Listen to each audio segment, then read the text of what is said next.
T V کی مد میں، تو یہ 45 روپے جو ہیں یہ ان چیزوں کے مد میں اضافہ کیا جا رہا ہے بل کے اندر جن کا ہارڈلی پاکستان کے اندر استعمال ہوتا ہے۔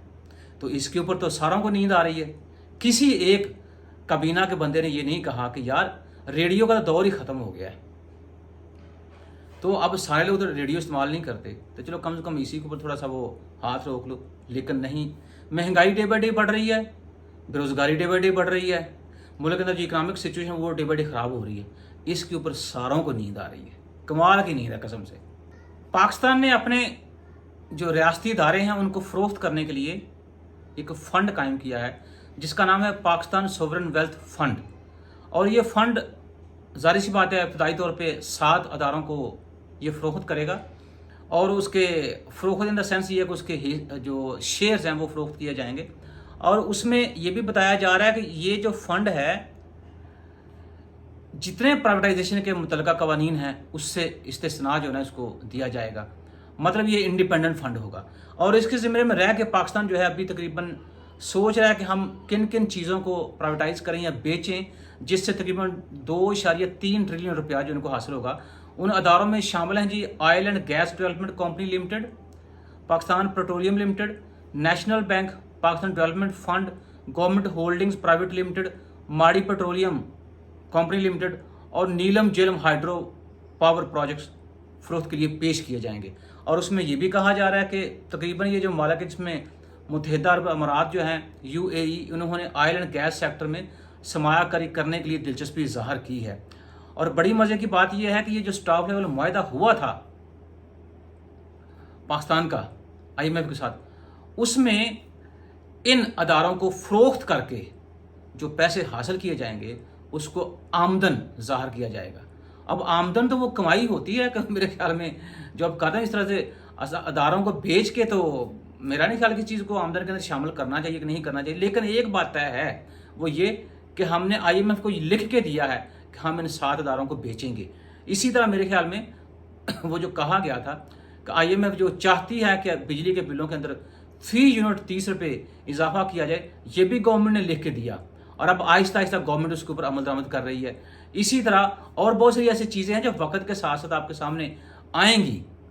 اور جس سے پتہ چلے گا کہ اس گورنمنٹ نے کیا کیا کچھ جو ہے وہ IMF کو لکھ کے دیا ہے۔ کیا اس کے اوپر